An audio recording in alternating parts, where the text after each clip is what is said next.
Bonjour à tous, bienvenue sur Ariane Agora, comprendre les messages de nos émotions. Moi j'appelle cela, comme je vous disais dans ma dernière vidéo, la sagesse des émotions. Alors j'ai envie de vous parler un peu déjà des différentes émotions de base. Moi j'en répertorie 5, après voilà, c'est très personnel. Certaines personnes en répertorient d'autres en fonction des différents courants, on va dire. Donc moi je vais vous parler des émotions de base, donc qui sont selon moi la peur, la colère, la joie, la tristesse et la culpabilité. Voilà. Après, il y a des tas d'autres émotions qui vont être des dérivés de ces émotions de base. Mais voilà, pour moi, c'est les émotions de base, c'est celles-ci, quoi. Donc, en fait, par exemple, lorsque vous avez peur, vous pouvez vous demander, en fait, quel est le message de cette émotion. J'ai pu remarquer que souvent la peur, elle venait tout simplement vous dire que vous avez un danger, que voilà, que vous avez un danger, un risque, qu'il y a peut-être quelque chose qui n'est pas bon pour vous. Je vais prendre un exemple très simple. Si vous marchez au bord du vide, vous allez avoir peur. Oui, c'est le message de votre corps pour vous dire attention, danger, ne tombe pas. Si vous vous retrouvez, je sais pas, sans argent d'un coup, vous allez avoir peur. Oui, cette émotion vient vous dire attention, danger, t'as besoin d'argent aussi pour survivre, pour te nourrir, pour ci ou pour ça. Donc voilà, l'émotion de peur, le message principal généralement c'est un danger. Maintenant, vous pouvez vous relier si vous ressentez de la peur à cette émotion par rapport à la situation et vraiment prendre le temps d'écouter son message qui va être unique à votre cas. Dans les coachings que je fais, je vous accompagne en fonction de vos besoins, notamment à comprendre aussi vos émotions, les nommer et voir aussi quel est le message de l'émotion. Mais c'est quelque chose que vous pouvez faire seul, mais si vous avez besoin d'être accompagné, c'est aussi possible. Ensuite, je vais vous parler de la colère. Donc la colère, c'est une émotion assez taboue dans notre société et assez culpabilisée, j'ai envie de dire. Enfin, il y a souvent l'étiquette de c'est mal d'être en colère ou on n'a pas le droit d'être en colère, comme si on devait toujours être placide ou que voilà, on ne devait jamais ressentir cette émotion. Non, cette émotion est naturelle, elle est saine et en fait elle est ok. Et quand vous êtes en colère, généralement, c'est qu'une limite est dépassée. La colère vient simplement dire là, stop, ça va trop loin, c'est ma limite. Voilà, c'est une énergie aussi de protection. Donc si vous ressentez de la colère par rapport à une situation ou par rapport à quelqu'un, c'est souvent qu'il y a une limite qui a été dépassée, que vous avez besoin de reposer. Voilà. Donc ça peut être en vous affirmant ou comme on dit, en posant vos limites, tout simplement. Ensuite, l'émotion du coup de tristesse. Donc la tristesse, une émotion qui est quand même plus acceptée, mais pas pour tout le monde. Pour les hommes, souvent, voilà, on n'a pas le droit de pleurer, ce genre de choses. Alors qu'en fait, non, ça n'est pas du tout un synonyme de faiblesse. C'est naturel, voilà, c'est ce que nous, notre société a mis comme étiquette dessus, comme pensée. C'est naturel et c'est tout à fait sain pour une femme comme pour un homme de ressentir de la tristesse et d'avoir besoin de pleurer. Cette émotion, généralement, elle appelle à un deuil, en fait, à accepter la situation.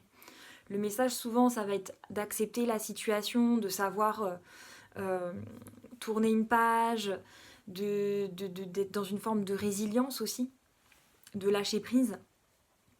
Si vous ressentez de la tristesse pour une situation, je vous invite aussi à vous connecter à cette émotion et voir dans ce cas précis quel est son message. Voilà.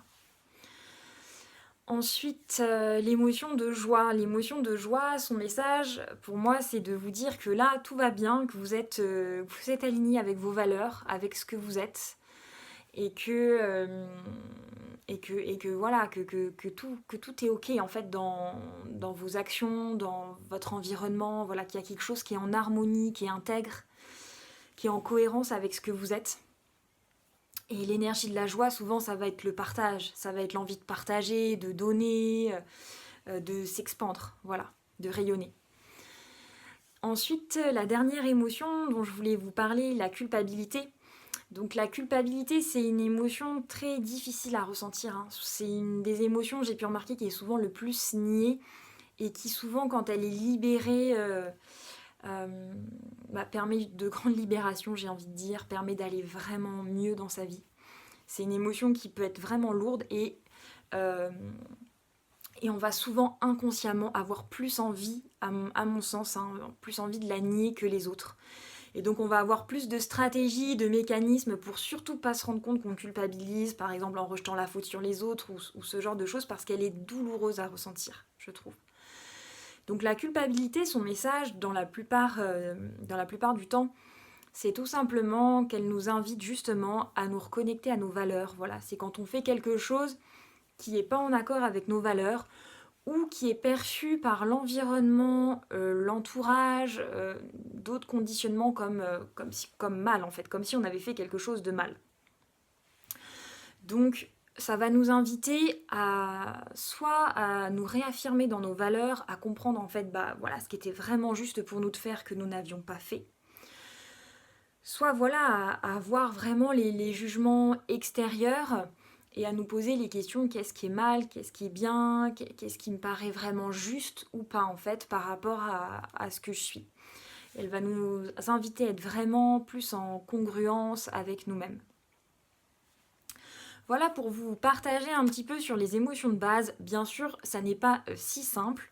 Comme je vous disais, je vous invite vraiment à vous connecter à vos émotions et à les entendre en fait dans des cas précis, mais ça peut quand même vous donner une trame, puisque c'est vrai qu'en général la peur annonce un danger, la colère invite à poser une limite, etc. etc. comme je vous ai dit. Ça peut vous permettre déjà d'avoir un peu des pistes et de vous donner les grandes idées en fait des messages des émotions en général. Après, j'ai pu voir que dans bien des cas, y a ce que moi j'appelle une émotion de substitution. Et d'ailleurs, mon rôle en tant que coach, c'est de vous amener à toucher ce que j'appelle l'émotion authentique. C'est-à-dire que vous pensez que vous êtes triste, mais en fait derrière il y a une immense colère refoulée. Simplement, on vous a jamais permis d'être en colère, donc vous allez inconsciemment choisir la tristesse pour ne pas aller voir la colère parce que vous n'y aviez pas eu le droit quand vous étiez enfant ou pour d'autres raisons. Donc c'est pas toujours évident d'aller voir vraiment en soi ce qui se passe. Parfois c'est l'inverse, vous allez être super en colère et derrière cette immense colère vous allez vous effondrer en pleurs parce qu'il y a une immense tristesse, il y a un immense désarroi. Voilà, donc aller toucher son émotion authentique, c'est pas toujours facile non plus tout seul.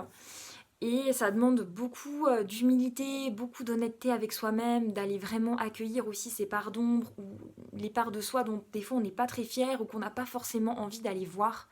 Mais c'est un acte très courageux et il y a beaucoup plus de force, à mon sens, à aller accueillir ses émotions, à les exprimer, que à les refouler, les réprimer pour que finalement elles explosent ou qu'elles se transforment en maladie plus tard. Voilà. Surtout quand on voit le conditionnement culturel actuel, c'est quelque chose de très courageux finalement d'oser montrer ce qu'on ressent. Voilà, j'espère que cette vidéo vous aura plu. Je vous dis à très bientôt pour une prochaine vidéo sur Ariane Agora.